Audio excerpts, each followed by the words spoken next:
Podne u Nairobiju, prijestolnici Istočne Afrike.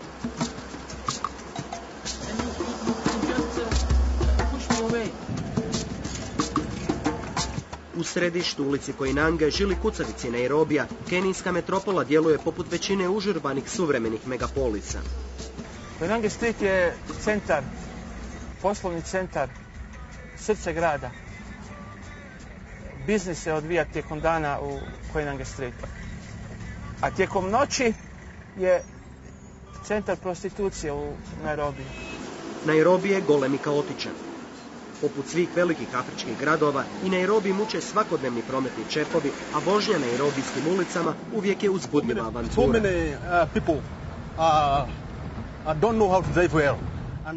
Mnogi ne znaju dobro voziti i većinom su jako agresivni.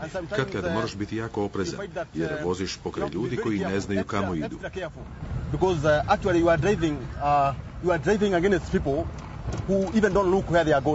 Ja osobno još nisam, jedan dan nije prošao da nisam doživio neku prometnu nesreću na cesti. I to su, vrlo su teški. 2/3 tromilijonskog Nairobija čine slamovi. Kibera je najveći, ne samo u Nairobiju, već u cijeloj Africi.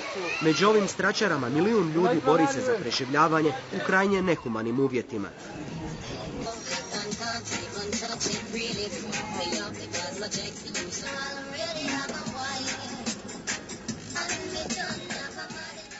Velike i Mukuru Pandjenga, slam plemena Kamba. Kasno navečer ulice su prepune, već očajni trgovci pokušavaju barem nešto prodati. Ova žena nada se da će zaraditi barem za večeru. Nije udana i ima mnogo djece. Ovo je sve što prodaje kako bi prehranila djecu, ali prodaje ne ide baš najbolje. Iako je teško povjerovati, dječja prostitucija ovdje nije ništa neobično. Kako gladna usta ne pitaju za cijenu, najčešće roditelji djecu potiču na prostituciju. Neke vole, a neke ne vole ići na ulicu. Ali one koje to vole u tom su poslu već mnogo godina, dulje od 4, i naviknuli su se. Idu na ulicu jer misle da je to jedini život koji imaju. No slamovi su i mjesta ludih noćnih provoda. Petak je navečer i u klubovima u slamu Mukuru Pandjengi provod će trajati do jutra.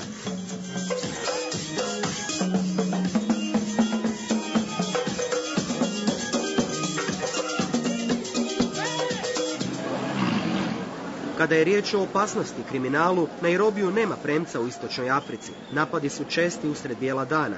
Posljedica je to velikog siromaštva i nehumanih uvjeta života.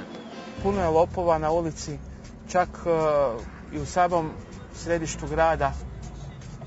Uopće ih ništa ne sprečava da kradu i da robljuju. U Nairobiju postoji nekoliko različitih svjetova bez stvarnih dodirnih točaka. Ovo su naselja siromašnih u bogatoj četvrti Karen. Moj vozač Joseph ovamo često navraća na pivo, a nikad ne propusti priliku proliti malo piva za duhove predaka.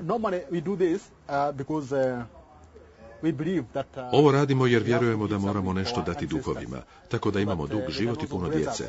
Danas se naša djeca nastavljaju blagoslivljati. Joseph često ruča kod Rare, vlasnice ovoga restorančića. Nikako mi nije bilo jasno kako u ovom malom prostoru uspije kuhati. Posao je dobar, ne mogu se žaliti. Uvijek ima posla. Sve je u redu.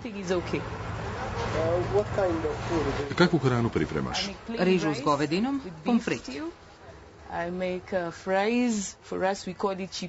Nedaleko od restorana je naselje s kafićima. Ovaj je jedan od popularnijih, ali u njemu je gužva tek navečer kad se radnici vrate s posla. Rešetka je oko šanka u slučaju da se netko napije i postane agresivan. Djevojke normalno dolaze nakon što padne noć, kad su gosti već pomalo pijani. U to vrijeme najlakše mogu pronaći klijente. Afričke žene se suzdržavaju doći tijekom dana na pivo, jer ono nije za žene.